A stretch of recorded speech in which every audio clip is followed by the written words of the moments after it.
Good to the MTech annual keynote lecture.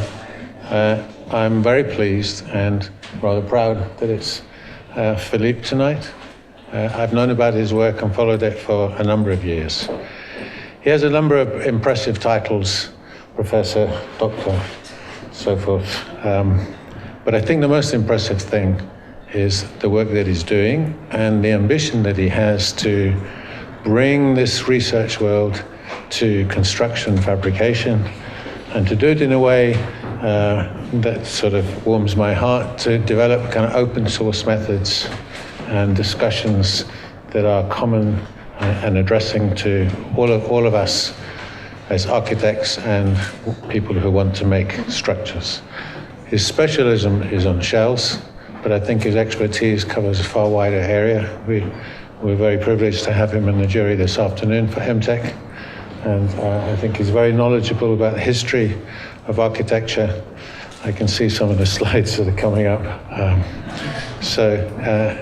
I think he's just, in a way, the historical figure I might compare him to is a young Renzo Piano, who I was fortunate enough to know many years ago.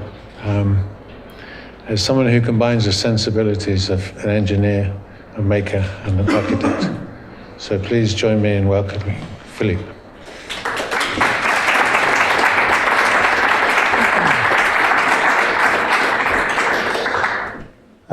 Thanks a lot, Mike, for the very nice introduction, but more importantly for the invitation. This afternoon was amazing, so congratulations to all the MTech students and also their tutors, those who just came in and didn't see any of the magic that I saw this afternoon. This probably doesn't make sense at all, but this was a very, very inspiring and exciting afternoon, so thanks a lot for the invitation. It's also special for me to be here because it's almost on the day 5 years ago that I gave a lecture here last, and this was changed a lot of things for me as well. Today, in the next 3 hours, now that's what the number of slides suggests, that I will entertain you for 3 hours, but I will try to share my excitement on rediscovering things that we somehow have forgotten, and I'll try on sharing a little bit our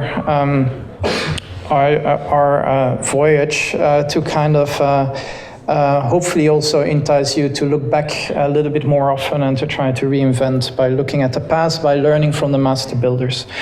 This for me started, and for those of you who have seen already perhaps a lecture of mine, this is always the first slide because this is when my life really changed. I went to MIT to do high-tech things. I ended up working with John Oxendorf on assessing these beautiful structures.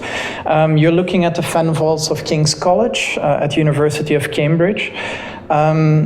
Amazingly beautiful, but more importantly, they are unreinforced masonry, large pieces of stones that are kept together in equilibrium, and they have been standing for more than 500 years. For a span of 13 meters, the stone slabs have only 10 centimeters at mid-span, and that goes to 15 centimeters. And these numbers are actually proportionally equivalent to an eggshell. And so this, to me, was extremely fascinating to try to actually understand how these structures were still standing and how we could also take advantage of this knowledge that we somehow forgot. I just have a few framing slides because I find it important to explain where we come from, that this is not just computational magic, but that this is based on kind of some principles. And an important one is these are maybe two extreme ways to look at structures. If you have a beam, for example, in bending, then, or a modern material, then you would like to try to understand what is the material capacity, and then stresses are important. And another way to look at these structures is actually to try to look at good form, stability. And that is what these master builders had to do because their material system was unforgiving. There was no reinforcements to keep things together. So these stones had to be balanced in space and be able to stand a variety of loading cases. Luckily for them, actually what we look at the left is what we are being taught nowadays in engineering and most most schools. That is actually to dimension things, modern materials that we push to the limits. But what we have forgotten is actually how to discover good structural form. And if problems are not stress problems, the stress problems on the left are not scalable, but if you're actually after stability, then this is a geometrical fundamentally problem. And that is why these master builders could build all these marvelous structures centuries, literally centuries, before the only theory of structure that is currently still being taught. And so that is something that we really capitalize on. And that is why they could use these on the right, these proportional rules, that if something worked, then you could scale this up to a certain extent. And they explored indeed stability also through scale models, because if it's not a stress problem, then a small scale model will fundamentally act very similarly than a large structure. Something that I hope that all of you know is this very elegant idea that Robert Hooke presented in the 1600s already. As hangs the flexible line, so but inverted will stand a rigid arch. So that means that if you have a certain set of loads, if you have a system in pure tension, so without any flexure, then if you freeze this geometry and flip it, then from a static standpoint, you have something that nicely stands in compression. You probably know that, for example, Gaudi explored these kind of ideas, or Heinz Isler and so on. It's very tedious to make these models, these hanging models, so people developed these kind of analog ways of actually doing this on paper, and more specifically graphic statics. And what's very elegant about graphic statics, also a technique that is only recently coming back, we are doing our best to really bring it back, because what you're looking at is you not only have the shape of the structure, but you also see these two diagrams on the top. They're actually a diagram of forces, and they're geometrically related to this geometry. And what's now exciting is that you see that all these lines are connected, which means that actually signifies that the structure is in equilibrium. And more importantly, because they represent force equilibrium, you can just measure these elements. And so that is also a technique that we look back to, because until the start of the 20th century, designers actually were not just designing a form and then trying to see if it stands or not. They actually had these graphical methods. Famous Gustave Eiffel or Brunel or many great designers of that time actually were looking at form and forces at the same time through these geometrically connected diagrams. So that is, if you, for example, compare 86 and 88, you see that 88 is a more shallow structure. So the forces become bigger, which is very clear in the diagram. I didn't teach you graphic statics at all, but I said that you can just measure the lengths.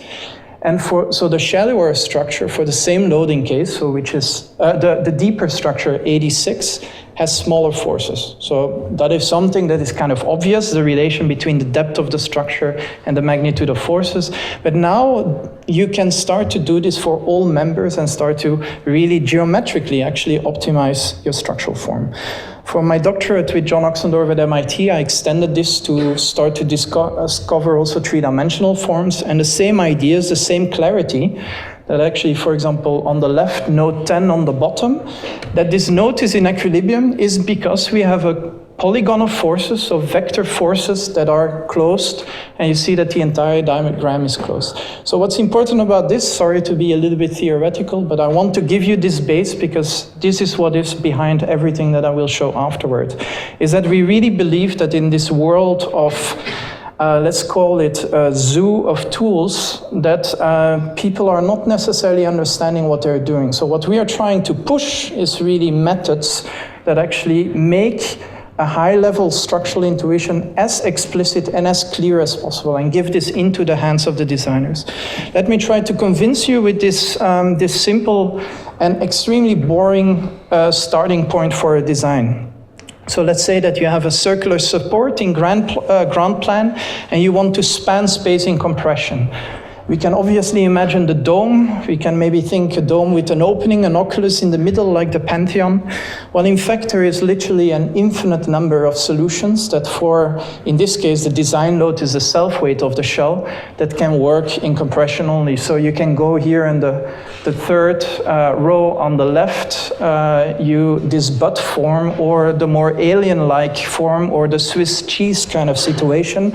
All of these actually could work in compression only, meaning without reinforcements, or, as I will show you later, with very humble materials. So here on the top, you always see the equilibrium form.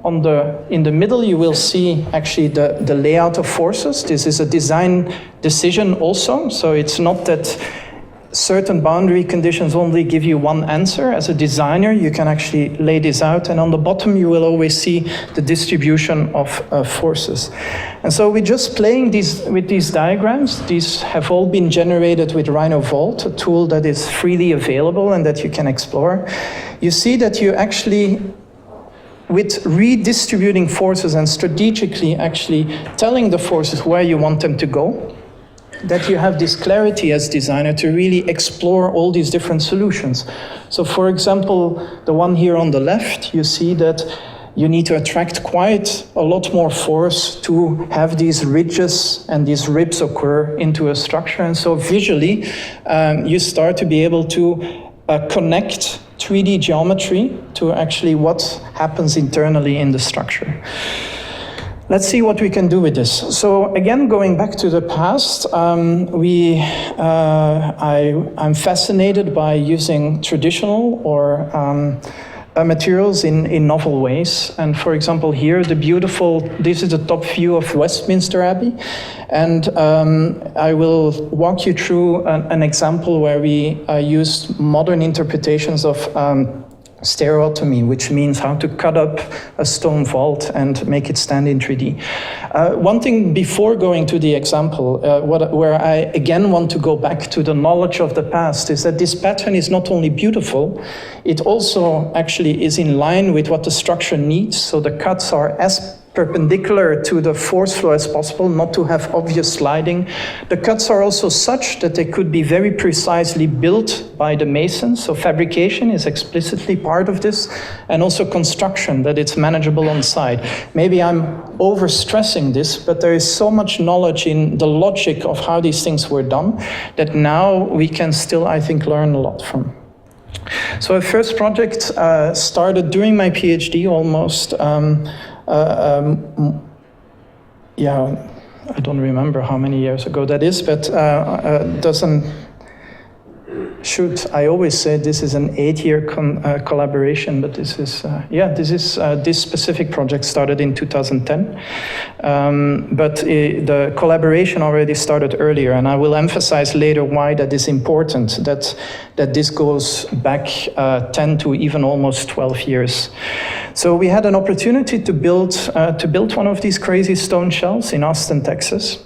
And so we started to design, and I was inspired by these beautiful shells of Heinz Isler, building in concrete, or these very expressive tensile structures by Fraiotto. And so we tried to do this in a masonry shell. This was a proposal for an amphitheater, all exciting space in Austin, Texas.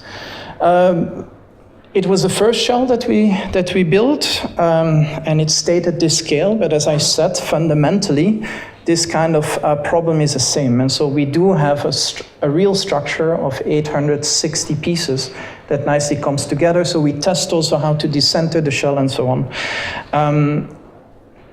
So here are some first shapes that we showed. It's exciting to see it stand without any glue. All the pieces are complex. And then because it was meant to be shipped to an exhibition, we made this movie to clarify that this was really standing without glue. This is equivalent to Godzilla jumping on one leg on the edge of your shell, so no worries. This might not happen too soon. But what you also can appreciate is that the capacity of these structures to actually adapt to very extreme kind of boundary conditions. This was very early on in our work, and you see a very beautiful collapse. There is a problem with this collapse, that a local problem propagates globally, so that is typically not a good idea. You want to kill only a part of the people, and so that the rest can go out and so on. So now we know how to do this, but this was at the time where we were. Very happy that Patrick Schumacher invited us to their shell exhibition in the 2012 Venice Biennale. We were in a little corner next to Frei Otto and Heinz Isler and so on. Very humbling. But why I showed this now as an introduction is because, funnily enough, 4 years later, we had the chance in exactly the same room at the Venice Biennale to scale this shell up by 20. And that was this Armadillo vault that we did together, indeed, with our long-term collaborators, the Escobedo Group out of Austin, Texas. So what you're looking at is a cut stone shell out of 399 limestone pieces that are held in space without any connector, any glue, any reinforcement. So this is really geometry at its best, at its purest. For those of you who know the Arsenale building of the Biennale, it's a protected site, so you cannot touch anything. That meant that's why we had these very manly supports that spread the stresses over an as wide area as possible. And then I will come back to this, but to get the efficiency of a compression shell, you need to really control the boundary conditions because you have the thrust that you need to absorb.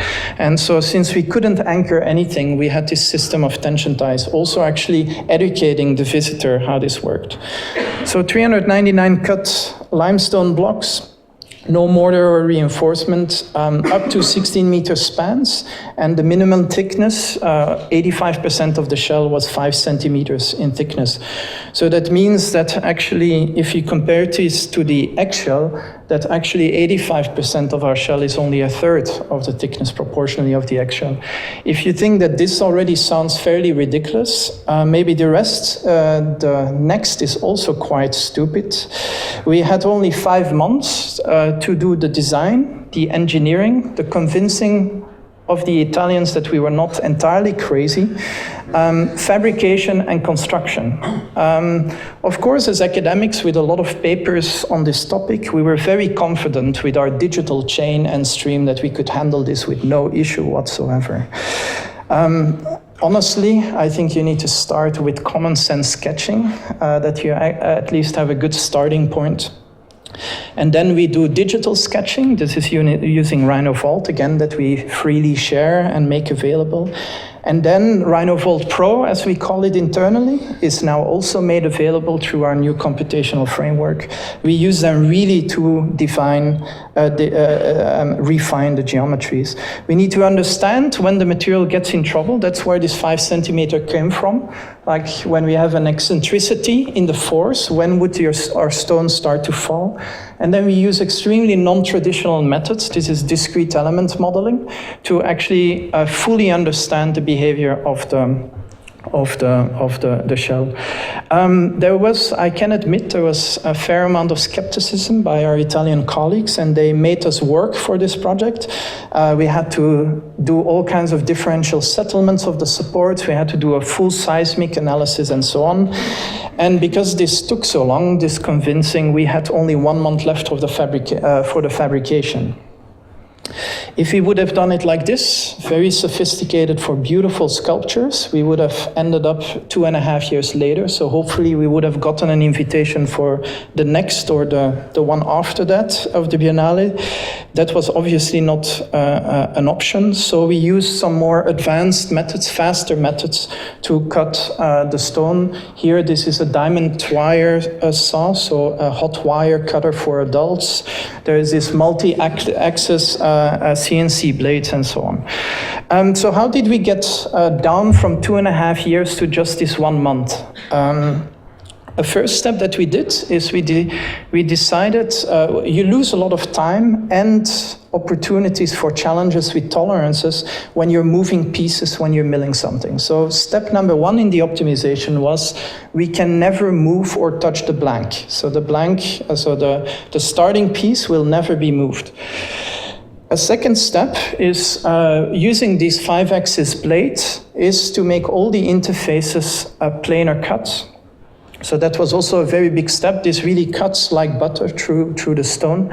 That also had as a repercussion, you will see in the aesthetic of the shell, that if you know something about tessellations, if you have a planar outside and all your faces are convex, that means that you actually, in the negative double curved parts, you would have these bow tie geometries that would not be compatible with the fast way of cutting. So that is the reason actually that the shell looked faceted on the outside. It was directly driving these hard geometrical constraints that we had to put in order to reduce the time from 2.5 years to just 1 month. Another step that we did is that when you mill a geometry, you start with a rough pass, and then you go finer and finer and finer until you, for example, polish at the end. So here we decided to describe the interior geometry of the shell just with not even a rough pass, but a rough pass where we jump 1 centimeter per cut. So that means with just a few lines that were extremely fast to be cut, we then had a description of the inside geometry, and then these fins could be simply be hammered away. This was Hector. 1 guy was assigned to hammer them away all as equal as possible. All right, so this would have been beautiful, but then there is also the reality that, of course, you're working with big stones, big blades that vibrate and so on. And we calculated that we needed in overall geometry per stone an accuracy of 0.4 millimeters, because we didn't want to add any mortar. We didn't want to be not as pure as we could have been. And so that's why we developed these custom profiling tools that actually then shave off these last millimeters to really be on top. We also included this 6 millimeter in radius little registration mark. This was a necessity, first and foremost, because you see that through this optimization of the geometry, we lost the reference of our inside surface. This was unpredictable. And so this registration mark helped the masons to actually know how to align locally the stones. This, of course, becomes directly critical where the section is only 5 centimeters, right? It's very important to be rightly aligned. And then, of course, from a structural standpoint, this shear key then gave us all the safety, all the confidence that we would have enough friction at any interface so that we would not have a local failure, a sliding failure. Still, this was absolutely the first time that such a thing was done. So with our partners in Austin, we did a full pre-assembly, and this was also to catch potential errors as early as possible. So during the cutting, when they were doing 2 nights, so 20 hours a day of cutting of stones, we were actually starting to do the test assembly and learning to make sure that we would be ready when being on site in Venice. And in fact, we changed the logic of how we described, because described the geometry of the stones after row 3, because we noticed that we could make it even more efficient and even more precise. That's maybe another kind of interesting detail. The pressure was on because the fabricators, the builders had never even seen the geometry. This came all from our model, and we sent directly the appropriate G-code to the machine. So this was a nice surprise that this came together. So there it is in Austin, Texas. So it nicely all locked together, and then very urgent, everything got shipped to Venice, and that allowed the same team of expert masons to then nicely bring everything together. Here I also just really want to emphasize that these maybe theoretical or academic digital chains are possible to a certain extent. They open the design space, they open the possibilities, but at the end of the day, I really believe that it's the craft, that's the person that is putting these things together that really makes it happen, because every stone was slightly kind of touched and shaved to really make sure that they are razor blade tight and fit. So this is the Escobedo crew bringing all of this together and then cleaning up things. Maybe you will recognize an early visitor who probably was thinking, damn, I wish I was on this team. No, sorry, that's cheeky. And then when we just decentered, we had Aravena doing his pass, and he just lost it a little bit. And when someone said you should look from the top, he misunderstood and started climbing the shell rather than looking from the mezzanine level, which it was designed for, but since it literally just came down the scaffolding, there could have been any stone loose and whatnot. But as you know, this Pritzker Prize winner is still alive, so luckily this went well. This movie kind of summarizes the entire process and also the different teams. There we go. So the design was done by my team and the fabrication optimization, the block research group at ETH. Here we make a point by showing that a very big part was indeed done with these tools that we share, Rhino Vault and all these other computational methods. And you see the redistribution of forces actually allows you to very carefully sculpt the geometry so that it satisfies what you need. We take the dominant force flow to then take this as an input to basically then do the optimization that I described earlier on all the stones. And then maybe something that I haven't said is that the cutting pattern was globally aligned to follow the force flow so that you had that other level of legibility to the stones. So these are the 399 bounding boxes that then were grouped into 56 blanks that were cut. The fabrication was done with our long-term partners in Texas, and we used a soft limestone that doesn't have a lot of natural flaws, that is easy to work to really get there. And very efficiently we could then optimize this process. You see here indeed that the blank will never be moved. This was an early one where we started with the rough cuts. And then this is Hector.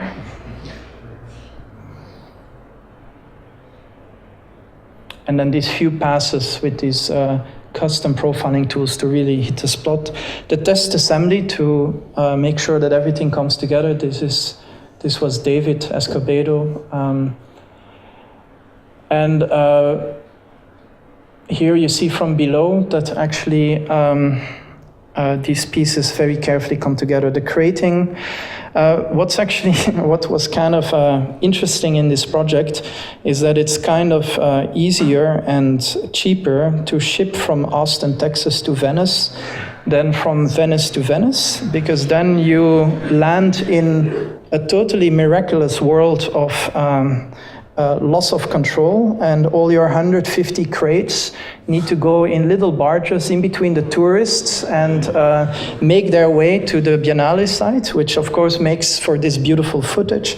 Then it's not over yet. Then you have all these little vehicles and expert people that bring all your stuff inside. So here we then started to assemble. You also see these lightweight jib cranes that were attached to the scaffolding. This is Frank. Here, this maybe is important to point out. Of course, this male-female registration doesn't work for the last stones going in. So we had these keystone rows that really locked the geometry and that were entirely neutral. Otherwise, they would not slide in. The only registration that we had was all the corners were measured with 5 coordinated total stations from the outside. And then locally, the hints of the grooves plus these wooden shims were used to basically position all the stones. So there it then came back together in just 2.5 weeks. The decentering is important to be as even as possible. Otherwise, it's equivalent to applying a very large asymmetric load. And we actually had a very low-tech way to know where the shell was already standing. There where the wooden shims were falling out, that is basically where the shell was already acting and where the scaffold was no longer supporting. You saw maybe It's Alive, because we called it the Armadillo vault. It's a Texas native, and it also looks like the outside skin, perhaps, of an armadillo. But so it was at the Biennale for 5 or 6 months.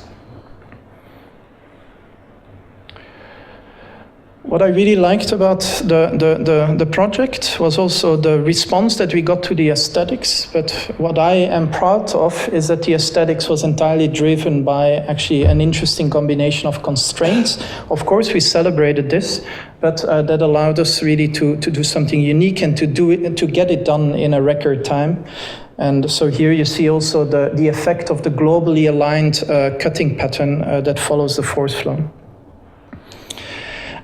Here I want to pause just briefly. My research group was obviously quite excited to be part of this, but they are in our team to do research. So I'm very thankful that half of my research group couldn't do any research for more than half a year. And the engineering was done by our excuse of a firm, ODB, particularly by our partner at University of Cambridge, Matthew de Jong, and then the Escopedo crew. And there, maybe you might be wondering, why do you build something in stone in the land of stone by Americans? How does that make sense? And that is where I want to come back to the many years, the over 10 years of experience of working together. In order to pull this off, there had to be mutual trust. The builder had to be certain that if he went all the way, all this extraordinary effort, that it would not collapse. So, and then the other way around, we needed to trust them that this would work out. And many of these optimization steps, I now present them as maybe obvious or simple, but they were really informed on all these years of working together. You can not only vault and arch in compression, but you can also balance and stack and do all kinds of things. And so we also do research in going to the next level. And so here you see that if you discretize the CCTV tower in a certain way, it could be in masonry, or here the thing that looks perhaps like something that was in one of the parks here. So what's exciting about this is that most of the things that you see or that you've seen from us is a literal offset or translation of an efficient solution. But by actually smartly discretizing a structure, you can take advantage of the masonry model, for example, to have very simple connections or to build in stable sections during assembly and so on. A project that we were lucky to work on, a very important project for John Oxendorf, was the MIT Collier Memorial, a memorial for an officer that was shot after the Boston bombings. And this was the design intent. This was the proposal by Mi Jin Yoon, the architect. And this was a monolithic kind of representing an abstract hand with a cavity carved in, so the hand for the openness and then the carved out piece for the emptiness or the missing of the person. But then looking at this in early design sketches, they actually accepted to look at this as an unreinforced cut stone vault. And so that actually added to it. We did really extensive assessment to also explain project there. We come again with our models. This is John explaining Mi Jin and her team. He will tilt this to 45 degrees, which is quite aesthetically equivalent, big load that compares to an earthquake. This is Matthew de Jong on the left. And then there's the reality that the local engineer of record used linear elastic models to basically say that all of that would not work. This project happened before the Armadillo vault, so we lost the battle half. It stood fully unreinforced for just a couple of days. Here also interesting about this project is that we started actually against gravity. We started in the middle and then we went outside. Because if you look at this structure, it's actually a very flat, shallow vault. And these shallow vaults are extremely sensitive to support displacements. And so we start there where the shell needs to be extremely precise, and we push the tolerances to the outside. These are only 32 pieces of 30 plus tons pieces of granite, but it's nicely standing there. It is in principle an unreinforced structure, but there is a few pins that hold some of these things together. If you're in Boston, you absolutely have to go by. It's a beautiful little memorial. I like that it's standing next to the Frank Gehry building that is, maybe you heard, is a very expensive lawsuit and leakage and things and all of that everywhere. So I'm sure that it will not stand thousands of years like our beautiful little arch pavilion on the bottom. All right, so learning from the past, we not only do this to explore exciting form and to do expressive form, but also to try to something that I said, that if you follow these compression forms, then the stresses are very low, which means that you can use very simple materials. So I'll show you some examples of tile vaulting. So this is a technique where you use a lightweight tile to build in stable sections without needing any formwork from below. That works because the first layer then serves as a stay-in-place formwork for the shell, for the buildup of structural depth on top. Beautiful examples by the Spanish immigrants, Guastavinos in New York, like here at this Queensboro Bridge Market, or probably you've seen the Oyster Bar in Grand Central Terminal in New York. Beautiful example. I want to highlight again that this pattern is actually not decoration. It's one of the layers that build up the structural depth. Typically, you have 3 layers of unreinforced masonry. And again, these large shells were built without the need of any formwork from below. So a first translation was actually to apply this in a context where we have a lot of labor, but we cannot afford a lot of engineered materials. So we translated the traditional ceramic tile to a soil press tile. I was lucky to be able to be part of this team during my PhD still. The design by Peter Rich, architects, and John Oxendorf and Michael Ramage had a key role in translating all of this and going on site. So this was in Mapungubwe National Park, a very remote site. So that was why part of the brief was that actually it didn't make sense. There was also no budget to bring in all the typical materials we work with. So here then, making these compressed tiles, I expected many of you have seen this project or similar projects, but I like to show it because I like the anecdote that goes together with the happy women on the right, the top right. And that has to do with the fact that these are soil pressed. These tiles are designed to take only 2 megapascals in compression. For those of you who don't know what that means, that is peanuts. It's really not a lot in compression. But more interestingly, if you hold the tiles that are about 25 centimeters on one end, they just break in bending. So they have no bending capacity whatsoever. And that is indeed why the women were carrying the tiles, because the first week was a disaster, with the brutal man breaking more than half of the tiles by the time they arrived on site. This is apparently a true anecdote. I heard it from James Bellamy, our Kiwi mason. This is very traditional tile vaulting. This works when you have nice boundary conditions to work off. So, of course, for these boundary conditions, you need support. And then you see the white is this fast-setting mortar. All the timber that you see is actually just guide work. It's there to make sure that we trace that we get the geometry right. And then you see once you can directly start building up the structural depths with the other layers. So here a summary of that. And remembering how weak these tiles are, to the right, I think that picture really makes the point. That if you get the geometry right, then it's really not about stresses. You can really use locally sourced materials very efficiently. In this case, in an arch form, and that is stable enough for the next person to start to lay the other bricks and even to walk on it and so on. Another thing that you see in this image is this black line. That is the tension tie that connects the two edge conditions.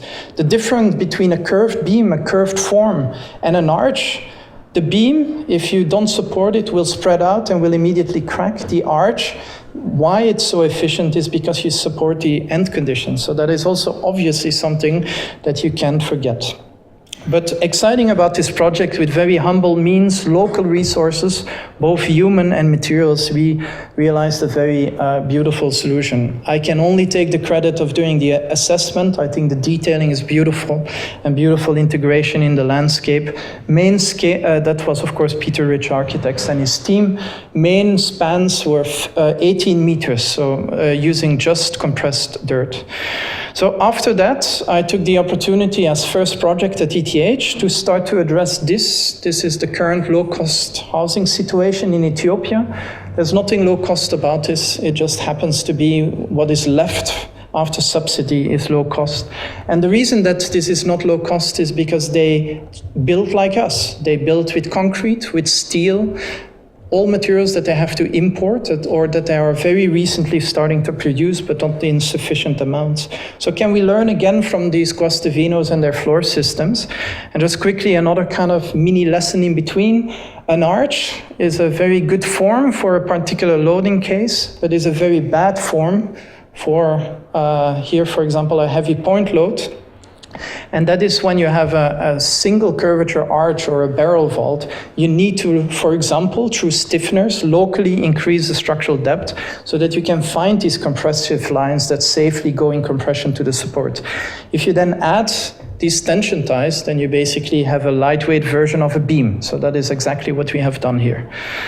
So we trained the locals in Ethiopia. And then we had this system, we stabilized it with a lightweight volcanic rock. And then this is how it looked. The stair, we were not responsible for that, but I'm happy that they paid attention, that the arch maybe is a good idea. But why I show this project is that this project looks ridiculously boring. It looks like a box, and that was exactly the point. It was designed by an Ethiopian colleague to actually, a box is concretey, is modern, that is what they all want. But what's special about this box is that 90% of this box is locally sourced soil. The 10% is in the edge beams, of course, right? Because you want to really control the thrust of the floors. And the important part is that this unit, which is 5 by 8 meters, 2 stories, costs 3,500 euros entirely finished, which means around 40 euros per square meter for the entire construction cost. And so that is what it means to actually get the geometry right. So to get strength through geometry rather than through material capacity. That then also led to the very surprising call by Lord Foster to collaborate or to help design and engineer and build an infrastructural piece that would bring kind of an image to this drone port, amazing drone port concept that probably all of you have heard of. And then we had the weird situation that next to this crazy stone vault, we also had to realize this prototype, which used also soil press tiles built here on site. The challenge here is actually not the geometry necessarily. You might appreciate that it's more smooth than what we had before, so we applied more advanced methods to actually have a more happy shell. But the big challenge was the one in the middle, because the challenge that Norman Foster and his team gave us is, can you develop a kit of parts, a system that you can safely send to all over Africa, that you don't each time need to engineer the shell, send an expert crew to make it happen. So can you make it as lightweight as possible, and can you embed all the robustness of the geometry in this kit of part? And I can happily say that we absolutely are not there yet, because it's very challenging to develop something that you can freely deploy and where everything is inherent and understood in this process. There is an advantage to work with such an important architect, that is that the mayor of Venice actually allowed this pavilion to be there permanently, or at least for the next 5 years. So that is very nice. So you will be able to see it next time again. All right, so maybe now just to make the point, we, together with a good colleague, Dirk Hebel, we had the opportunity to actually, we were invited based on these African projects. And in Africa, you have a lot of soil, a lot of labor available. How can we translate that concept and to really resonate in New York? Well, in New York, you have a lot of waste. So maybe like our buddy Wally, we can start to compact our waste and start to make building materials out of that. So here you see this pavilion that we built there. It was only there for 3 days, so we wanted to make sure that nothing was wasted. We found this material. This is a recycled Tetra Pak, so it's just heated and compressed with no additives. This is 1/10 of the strength of timber, but more interestingly, 1/100 of its elasticity modulus. That means that it's totally flimsy. It's really not meant as a structural material. That is typically what you need to say to get me excited to get on board. So, okay, so here a summary of the project. This was only 2.5 months of development, fabrication, assembly. I wonder why in architecture you always get these ridiculous deadlines, but anyway, so there it is. So we had to resort, I don't like it, to Grasshopper, but yeah, there we go. That allowed us then to assemble this. Why did we do it as an arch? Because the key constraint, can we assemble it on this extremely expensive site that we only had budget to rent for 2 days before the opening? Can we assemble this with obviously dirt cheap student labor? And so there we used the idea of the voussoirs as something that could nicely self-control each other. And we, as I said, it was only there for 3 days, so we didn't want to leave any waste. And so these wrapping straps are actually the only connectors. We didn't need any glue or nails or something like that. We had a little bit of fun. The orange is orange juice. The blue is milk. In the US, they drink wine out of cartons. So the other side was black. Those were wine cartons. And anyway, sorry, I shouldn't say all these inappropriate things. Certainly not when I'm being taped. So cut. But anyway. What was important here to show was actually, with extreme tight budget, using a weak material that absolutely doesn't make sense. Can we build something safe, perhaps a modern cathedral of waste? The same colleague likes to trigger me, Dirk Hebel. He said, I have an even weaker material for you. Can we do something in mycelium? Mycelium is very popular. Can we do something structural out of mycelium? So for that, I thought I'm getting a little bit annoyed to be called the arch guy. Can we show that there's other forms that can also really be controlled in compression only? For that, we went back to the past again, and this is a paper from 1864 from Rankin. In fact, only the top part is the actual paper, so pretty cool that in the 1800s your papers only had to be 3 sentences. I can promise you that these 3 sentences are really dense. But what Rankin was actually saying is that there is a 3-dimensional equivalent of graphic statics, that if you have on the right a node in equilibrium, there is a force polygon in 3D where all the faces are orthogonal to the members in the element. And now the cool thing is that the area of the faces are the magnitude of forces.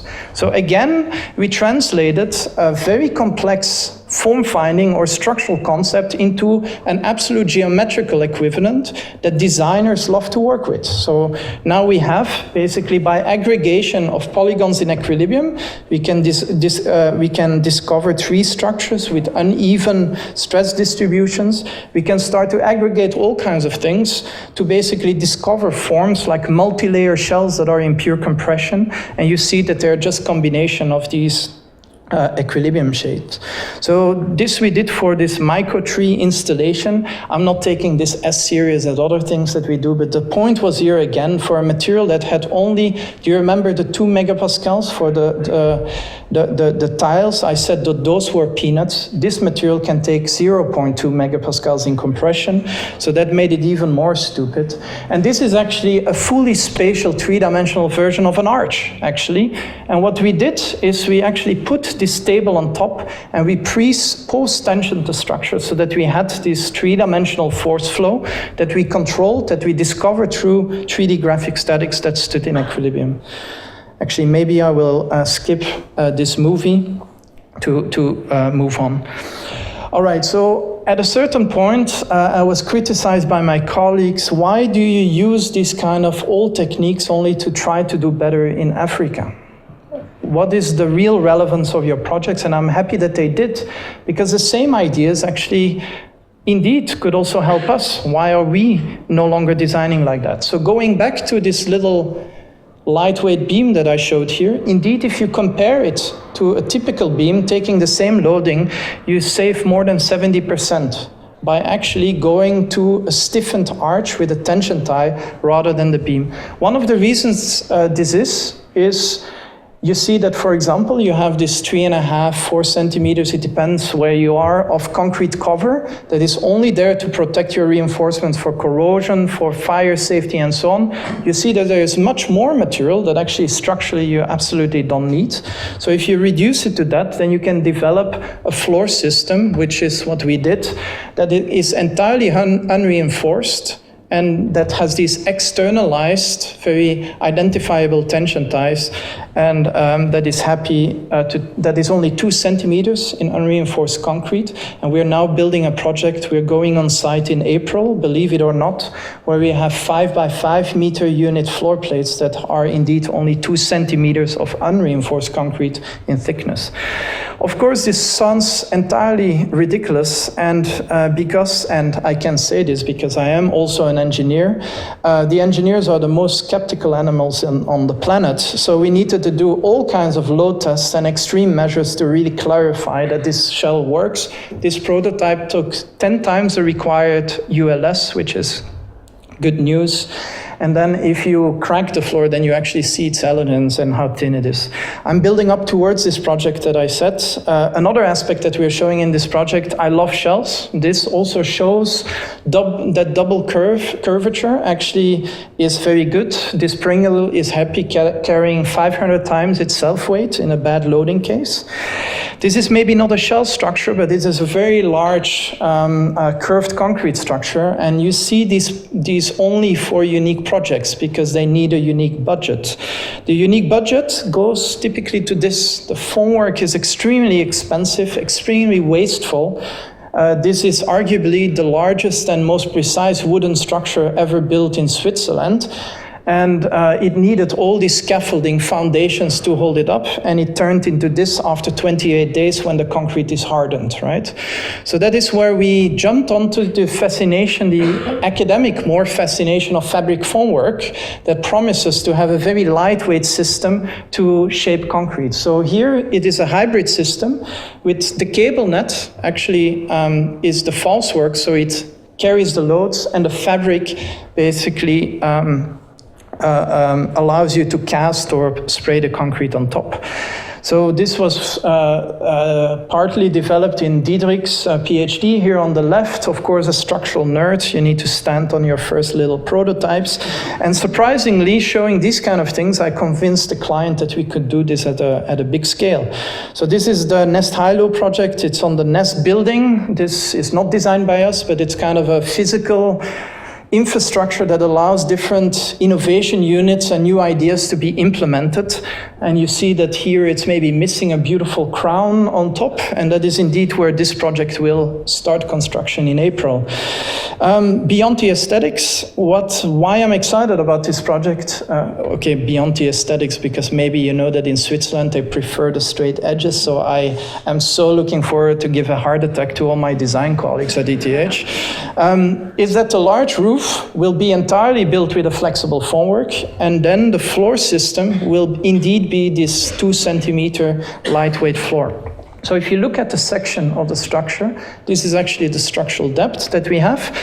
Practicing architects might say, what about acoustics? Well, the cool thing is that, and this, I must say, actually, we rolled into this, so it's a nice coincidence. But in airplane industry, they cannot go heavy, so they use stiffness rather than mass to acoustically dampen things. And here, indeed, we have now proven that we can use the stiffness of the shell to have an almost equivalent for the problematic low frequencies damping of the acoustics without having to add mass. So this to me really brings the circle almost to a close, because this means that we don't need to add additional materials as we typically would need to do for acoustical reasons. This is a collaboration also with my colleague Arno Schlüter.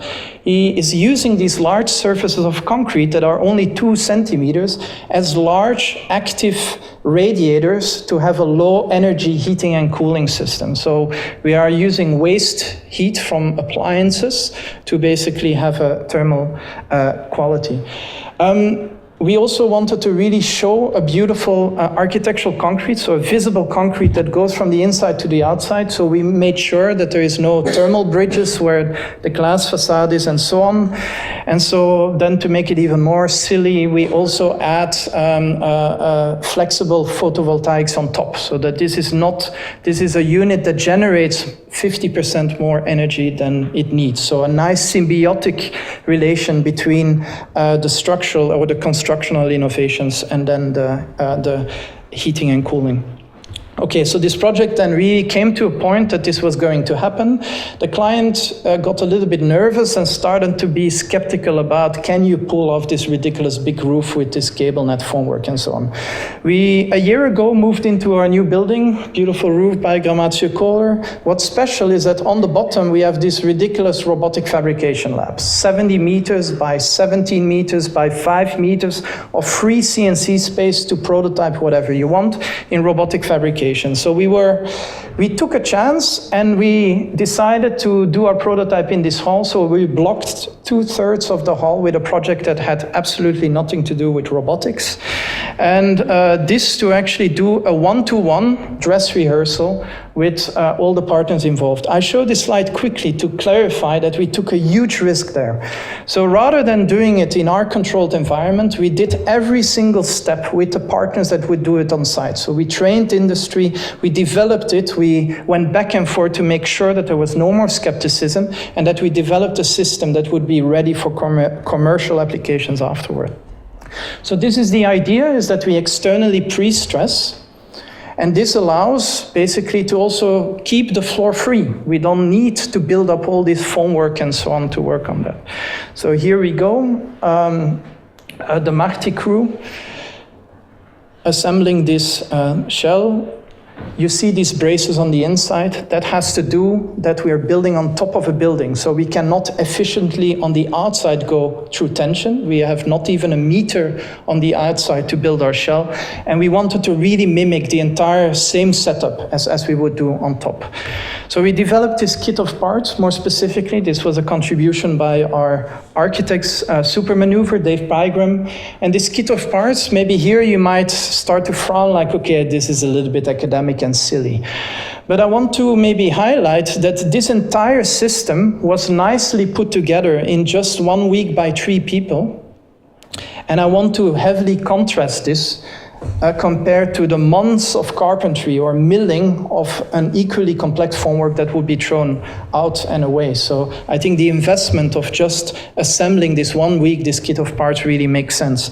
I also like to say that BIM in reality means this, but I really like this money shot, beautiful shot by Naida. Where that really clarifies how lightweight this system is, so what we are really achieving. Because what we have is, in order to carry this very thin concrete shell, nonetheless 20 tons of wet concrete is carried by 500 kilograms of cable net and 300 kilograms of fabric. So 800 kilograms is carrying 20 tons of wet concrete. Another advantage is that this thing was assembled once, so now it's in 3 parts in the basement. It can be carried by 3 big guys and stitched back together very quickly, raised inside, and we will build the shell. So this will be ready to cast again in just less than a week time. Okay, there is no miracle here. You cannot go from brute force, kind of a stiff system, to a flexible system that is so efficient and so on without any tricks. So what we needed to do is we developed algorithms such that we can pre-stress the cable net such that it has a non-uniform pre-camber, so that under the weight of the wet concrete, it sets to exactly the right shape. In our case, that is important because we're being macho about the thinness of the shell, so it really needs to be exactly there where we need it to be. Okay, that sounds good. So, but that has nothing to do with reality, because if you have any kind of length difference or a mistake, or your boundary conditions are slightly different on site, the stress state of your net is entirely different and your deflections will be different. So we developed with our colleagues in control, we developed algorithms actually to not only predefine the pre-stress, but then also actually to compare the theoretical state with the real state. And this is important because if you notice that the shell is not where it needs to be, the formwork is not where it needs to be, which 100% certain will not be the case, then if you look in this situation, all these links on the outside have turnbuckles, but that accounts to about 90 trillion combinatorial options. Which one is the one that will redirect your shell? And that is the beauty that through automation control, you can actually narrow down to exactly the ones that you need to tighten, and that beautifully worked. Then we apply the fabric. So this is how it looked from below.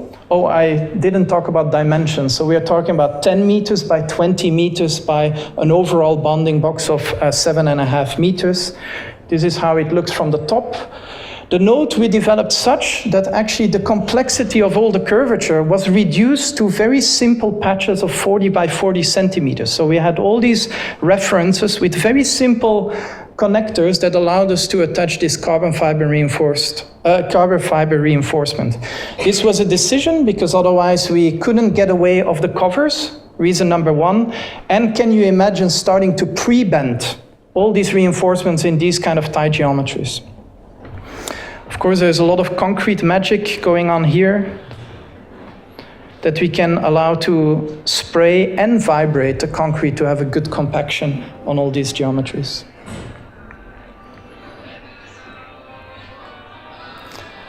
Musical intermezzo. No, that's all right. So here also the same team doing this. I pause here just for a second. Tom in the green, Tom van Mela, I co-lead my group with him, didn't have a life for half a year to make this happen. And Dave Pygram is the architect that brings all our innovations together in this unit. All right, so the concept again, the layered system, we really wanted to test everything the same as on site to not leave any unknowns. Has of course things that we can optimize, like the very sizable edge beam, but we didn't want to innovate everything. This could also be a standard piece. Here, this is showing all the beautiful custom development with local Swiss partners with fabrication methods that are highly efficient so that they can really be developed at a competitive price. The fabric. Yeah, actually, maybe I'll skip the fabrication porn a bit and go to the next stages. So here, the assembly. It was a painful process of going back and forth, but it was maybe at the end worth to do. It was very expensive. It took more than 6 months, and this had to do with a lot of learning, a steep learning curve with all our partners. But everyone now involved have signed our report that they will do the next one in only 8 weeks. So that is very exciting. Here the attaching of the reinforcement. Here what I said, you have this nice reference, very simple, very easy to assemble technique. And then the pouring happened. My mom was visiting, this is my mom. He was hoping to walk around Zurich, but was stuck in this very hot day looking at people spraying concrete. Here this beautiful concrete that you can vibrate on all these steep areas. Development by Holcim Schweiz. And then here the decentering. Not everything worked, we learned a lot, but actually everyone is now 100% convinced that within the expectations of Swiss architectural concrete, so visible concrete, this will actually work. Because we want to leave this trace of how it was built. We don't want to start to paint it. So here you see in the background Grammatica Kohler being squeezed in a little part of the hall to do their robotic things. No, so we all like each other, but it's also fun to annoy each other sometimes as well, right?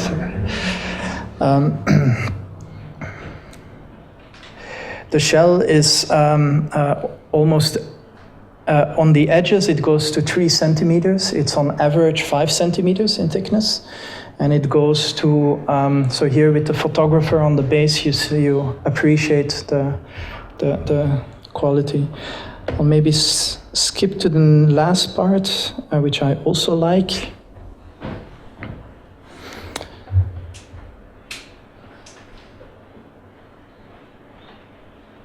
not the credits, but Marvel-style encore.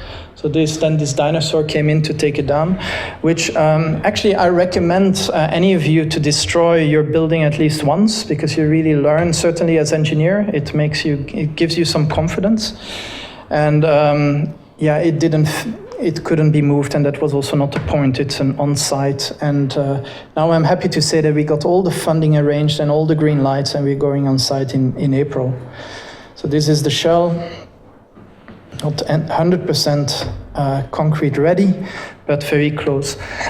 This was done with all these different teams. This was done with one model. I like to, at this point, say that our structural partners, Bollinger Grohmann, called our approach BIM on steroids, and that was done with Compass, which is a computational framework. I cannot talk about this too much. It's entirely open source. And it's basically, I should also not say this, but it will render Grasshopper obsolete in the next couple of years. But what's exciting is that from the novel computational methods to the full nonlinear assessment to the digital fabrication, everything was done through this computational framework. Basically, if you're curious, if you like programming, it's Python-based, and it basically is platform also independent. So Rhino geometry is FE geometry, is Blender geometry, is browser geometry, and so on and so on. Okay, but we never stop. We, of course, are already self-critical, like you saw all the logistics on site. This is very lightweight, elegant, but it is quite an effort to do all these different layer systems in the shell. Can we even do better and start to also integrate the reinforcements? For this, we are doing research in 3D knitting of technical textiles. What's amazing about 3D knitting is that this is a non-orientable surface, like, for example, a Möbius strip, and this comes out of the machine in one go, so without any seams. This, in order to be sufficiently approximated, would need at least 16 cutting patterns, right? So, but then we use this to make these very lightweight technical textiles that we then impregnate with high-strength cement paste, and this gives us an extremely lightweight, complex part that through bespoke prefabrication you now have a stay-in-place formwork that you can start to integrate in your structure. If this is maybe too abstract, we wanted to show this in a little bridge, because here we show some other features. So it's really little, it's only 2.5 meters, but we will scale this up very, very soon. In fact, on this one, we are doing an exciting collaboration with Shaj's group at Zahadid Architects, the Code Group. Shaj will present tomorrow. But in the knitting, what's very exciting is that you can also include, for example, these sleeves, where you can implement maybe reinforcement cables, or in this case, we have these splines and these ties. So that means that we can develop what you're looking at for the 2.5 meters will be the only support onto which the concrete is being cast, and this weighs only 20 grams. So with 20 grams, we will basically cast our 2.5 meter little bridge. And you see here how easily this can be assembled. And here you also maybe appreciate the lightness of this thing. Again, with this magical concrete by our colleague Robert Flatt, we make it stiff enough so that basically you have a stiff shell that without any support, so entirely self-supporting, you can then take this shell to cast on top. So I'm looking forward to scale up this bridge, let's say 20 meter span, and I have 2 of my assistants walk on site with the only thing you need to make a 20 meter span bridge, right? So this is a layered system.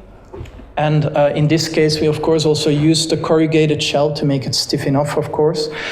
But this, I admit, is just a small scale prototype, but for me is the next layer, an entire stay in place. The next step that we will do is also fully integrate all the reinforcements into this. All right, I am wrapping up right now. I wanted to quickly go back to the Venice Biennale shell. Everyone looked at this one, and that was kind of the point to get people's attention. But how many stone shells does one need in the world? How many rich people do want this in their gardens? Not that many. The relevance of this was actually to show that you can start from constraints, that these tools that were laughed away by engineers to be only appropriate to teach architects a little bit of structures can really discover exciting things, and so on and so on. So this serves as an inspiration, but also as a first kind of milestone in showing what you can do when you get strength through geometry and not through material capacity. It was important, that is also why we pushed it, not to have any mortar. Otherwise, skeptics would say it's the mortar that keeps everything together. So it's a dry stone, you cannot go. But the main story is these floors. Starting from these traditional Catalan vaults, we have the soil pressed vaults that really capitalize on the labor available for example, in a developing world situation with local materials. But then translating this in our context, labor is very expensive and material is cheap. So here a prefabricated unit, in this case concrete, we use concrete because it is castable, 2 centimeters, more than 70% lighter than any floor we use in concrete nowadays.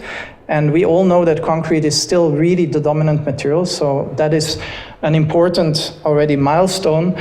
These floors are expensive because they need a double-sided mold to make those. And that is why in our exhibition, maybe you noticed also the black one, or by the end of the exhibition, copper one in the corner. And that one is entirely 3D printed. So this is using sand 3D printing. And this one we actually discretized, and this not only has to do with logistics, but it also has to do again with a structural reason. Let's go back to another hero of mine, Robert Maillard. He built the Salgirantobel Bridge with 3 structural hinges. And this is because then, even if the mountains would move unevenly, he always knows exactly the force state inside the structure. So he can really use this new material at its best. And we needed, for this 3D printed material that doesn't have any tensile or bending capacity, we needed to make sure that under all loading cases, this floor would only be in compression. And no surprise, by the way, that Maillard used graphic statics to discover this. So this is not only pragmatic logistics. This pre-discretization, we pre-crack the floor to tell the floor how we want it to work, not the other way around, right? Otherwise, the floor would crack everywhere because this 3D printed weak material, again, just over 2 megapascals, but as weak as cold dark chocolate in bending, so basically no bending capacity. Again, we do our famous load tests, and if you don't believe me that this held all the code required loadings, this is half of my group, so 1.5 tons of ETH nerds standing on something that is only 2 centimeters and has the material capacities of dark chocolate. I like to now transition, why we actually wanted to show this at the Biennale. Aravena asked us to show our battle. One of my battle is that we are fighting against the straitjacket of only the stress-based methods that are being taught right now. And we no longer know how to safely design these efficient forms. What I didn't tell you about Grand Central Terminal is that it's not only 15 centimeters of unreinforced masonry, it's not only built without formwork, but it's also carrying the Vanderbilt hull on top. Proportionally, this is thinner than the ridiculous 2 centimeters that we do. So that means that 2 to 3 million of New Yorkers are really risking their lives every single day when they go to work, right? This ignorance is not new. Beautiful shells have been destroyed to be replaced by beams because they could not be analyzed. Can you imagine the impact of 70% lighter on the floor when you start to stack this in a high-rise? Certainly, recent research at MIT by Catherine de Wolf has shown that for relevant spans of 9 meters, more than 90% of the contribution of the weight of a structure of a high-rise goes to the floor plate. Knowing that for really high rises, the structural component is at least 3/4 of the full mass of the building, can you imagine the impact by just replacing the floor plate?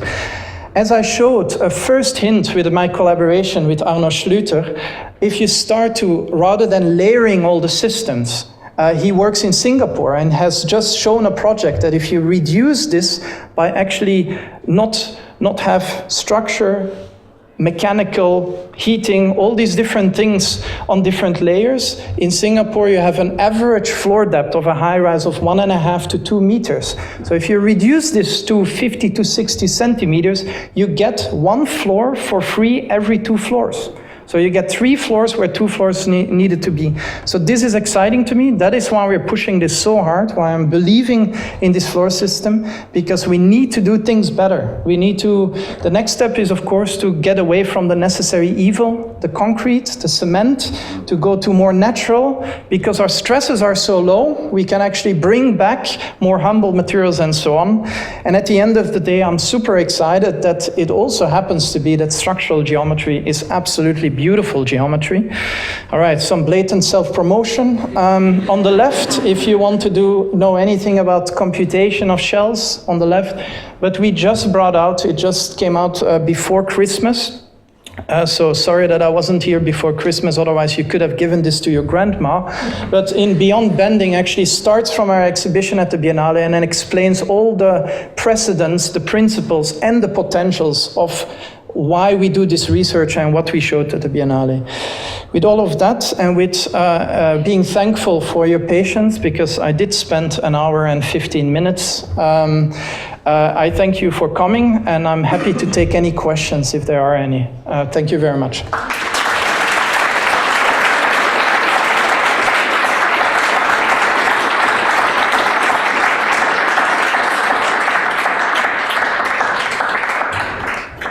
Take some water. That was fantastic. Yeah, thank you. Questions?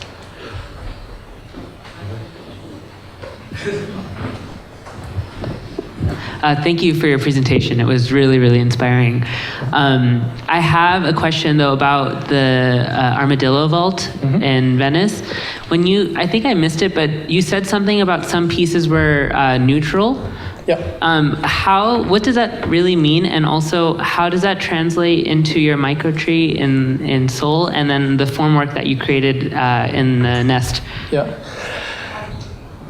Okay, that is, I'll have to combine a lot of things that are not related, but okay. What I meant with neutral is that we locally had this registration for the masons, so it's a male-female kind of connection. But geometrically, the last piece would not slide in if that connection is there. So it's like the keystone. We had these keystone rows kind of lock that geometry. That's the only thing about that neutral interface, so that you don't have that connection that is in the way.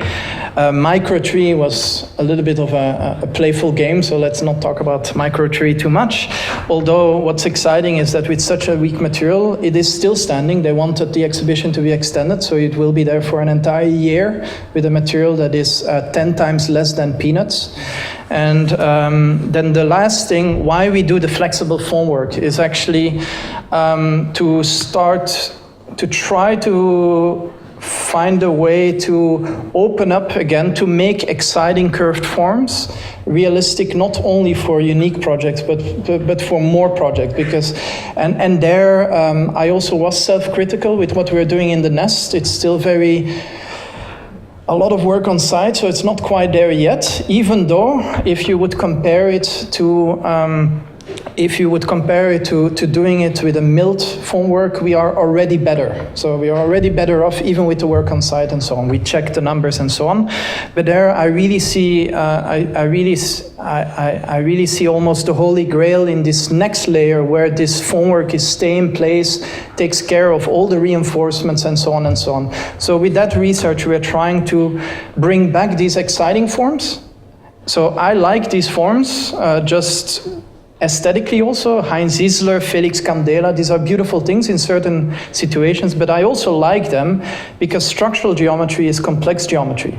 So this is now, then, when I was talking about the floor system, is that we were almost round. We were almost there. We covered efficiency, at least 70% lighter. We actually covered acoustics, that we don't need to add material.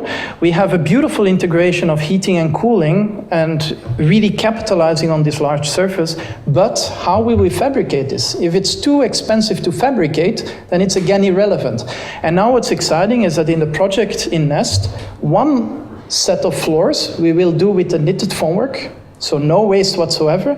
And the other set of floors we will do with the 3D printed stay-in-place solution. So again, there we use the new advantages of digital fabrication to close the circle. And this to me is what makes me so excited about exactly in this time, is because now digital fabrication is getting to a scale, a construction scale. So many people are researching 3D printing, are really improving on the material science and so on. So computation is, the methods are getting there to really be able to control also these geometries and so on, is that this will make a difference. This actually structural geometry will allow us to save our planet. So that makes me super, super excited. Yeah. Sorry, I totally misused your question to say all kinds of things I forgot to say. We do a lot of tall buildings, so lowering the cost of tall buildings is very exciting. What I'm really interested in is the notion of system integration, because once you start to talk about the floor plate, because the floor plate does more than just holding you up. Yeah. You light the stuff underneath, you cool it, you heat it, all that kind of stuff. What are your thoughts in that direction? Well, we are showing a few first hints, and I fully acknowledge that has not been solved. So that also needs to be checked with real practice, real demands, and so on. I'm also taking this serious because soon we will have 3 PhD students focusing just on the floor. One of them will look at all the fabrication options to really go to a commercially acceptable a waste-free digital fabrication. One will look at the engineering, because there's also still a few engineering questions to be solved, certainly when you want to apply this for high-rise. And then the last one will actually address exactly your questions, the questions of interface, right? You cannot just have this thing by itself. But there I also have to be realistic that the only thing that for now is maybe my job is to try to demonstrate that at least it is worth to bring back these structural models and techniques and this lost knowledge of the efficient vault and arch and to do this in the element that really is the most relevant one. If you can save anything on floors, that is, impact is direct, right? And so there's many questions. It's not done, so but I really believe in it, and so I hope to inspire to do these kind of things. Yeah. But thank you for your question. Other questions? Okay, I'll come to you next. Just in the neighborhood. I was wondering regarding the use of false work, formwork, how much energy is invested into that effort, and were you looking into maybe inflatable structures? Yep. I was recently sure. looking into Human effort by my research is a ridiculous amount, but no, sorry, that's cheesy. Currently you're maybe, for example, referring to this thing, right? So there we were pushing things already a third of an eggshell proportionally, quite an exciting form, no safety net of reinforcement. So there we went for a very banal, very controlled, very rigid kind of formwork, right? So, but I think formwork is kind of the key thing. When I talk to colleagues of mine, the structural team at Foster's, Knippers, Bollinger Grohmann, they all say the same. They would like to design and be involved in many more shells, but it's not happening because it's always the formwork, the logistics of the formwork, the cost of the formwork, the waste of the formwork, that is the bottleneck. So that is why we showed one solution with the pre-stressed, but in the pre-stressed one you have negative double curvature, so that it's more for candela-like things. For synclastic shells, compression shells, there actually, yes, you could do inflatables, that is a similar problem, but what we are doing there is actually we try to really crack something that actually some students students this afternoon did a very good first pass at, is actually how to assemble a discretized structure in stable sections, and not just a dome, but really exciting forms.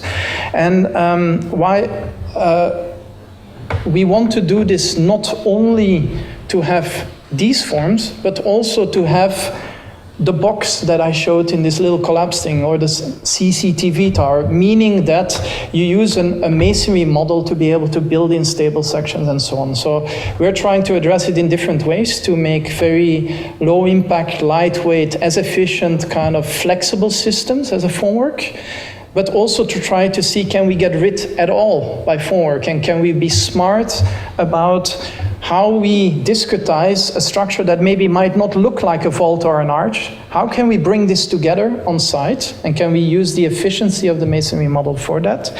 And I wanted to say something else, but since I forgot it, it's probably not important. But thanks for your question. Yeah. Hello. I want to ask a question about precision, because you brought this very traditional vault craftsmanship into the digital age. Then you mentioned several times that this building technique requires a lot of precision during the fabrication process. Now you bring this fabrication technique to the underdeveloped African community. How can you guarantee the same level of precision without those calibration tools available there? Okay, thanks for asking that question. It's a pity that I didn't make that clear. That is also why we had these 4 floors.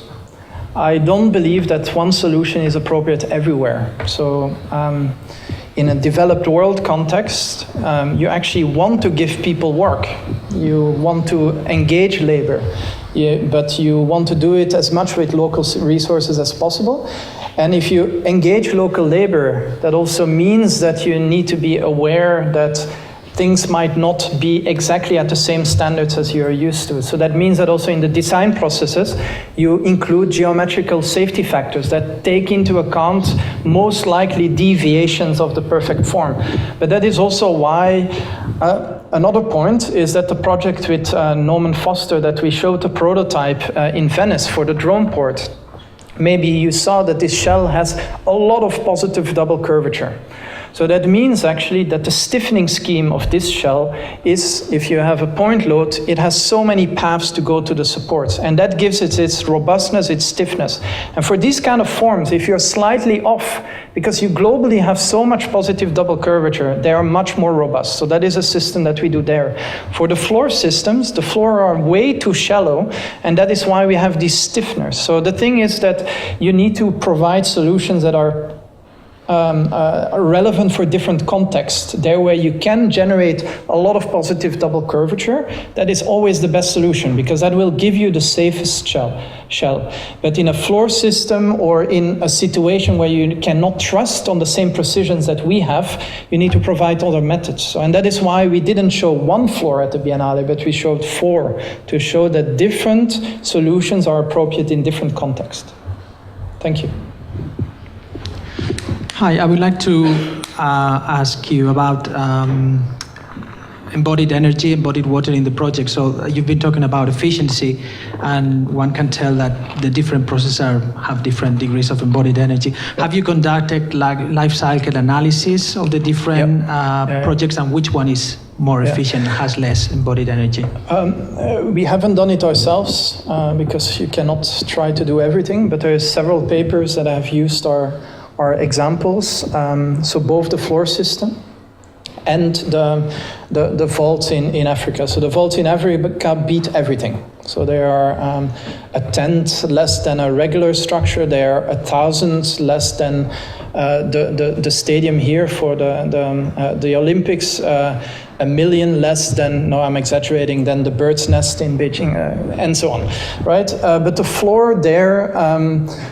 Also does already better, but unfortunately, and we also saw that the researchers that decided to compare our floors there actually looked at our first prototype that was very clumsy, used toxic kind of milled foam and so on. And so there actually you can do much, much better with these things. So I will have to refer to my colleagues. It's Guillaume Habert, Catherine de Wolf, and so on. And all of these are compared. They always score well because actually the things that have most impact. So Catherine actually developed an indicator, and it's kind of an obvious one, but it's really clear to identify. There's two things that contribute the most. One is the geometry, so that you get efficiency through the shape, so strength through geometry, so the structural form. That of course reduces the volume. And then the second one that you can innovate is, of course, the impact of the material.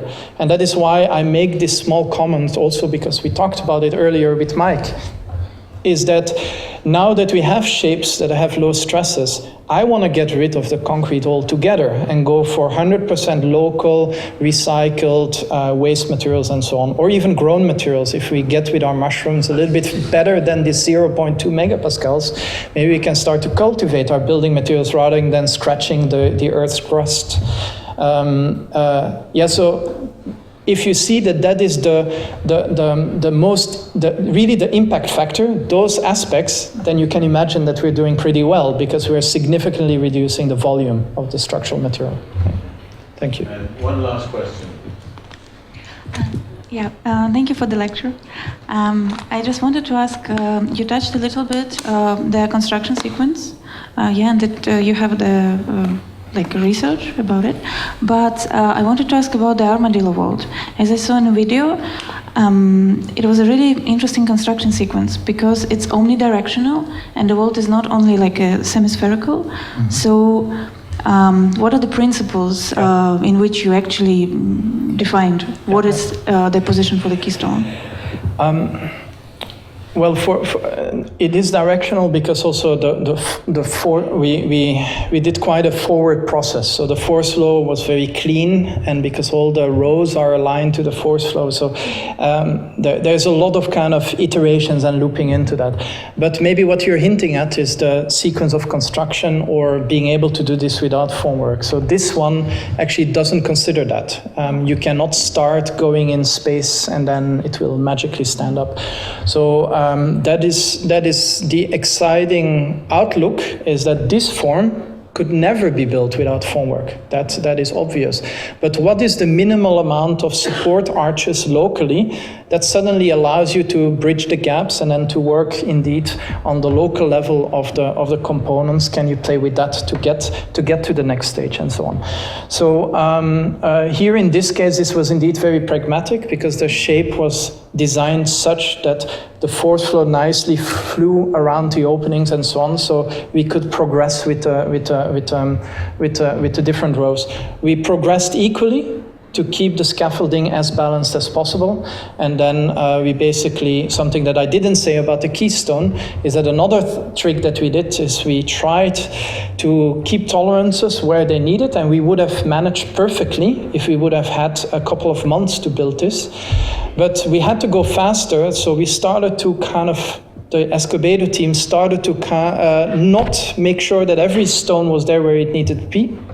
We went until the keystone rows, and we actually measured the gap, and we cut the stones at the end. So we actually cut them to directly slide in and to lock the entire geometry. But that is a shortcut that we did only to speed up the process. That would not have been needed if we would have had the proper amount of construction time to really make sure that every stone is where it is and so on. So yeah, there's many inside stories, anecdotes, dirty secrets that I can share about all of this, but thanks for your question. Okay, I'd like to thank Philippe for all his stuff this afternoon and for a really amazing evening. Thank you. Thank you.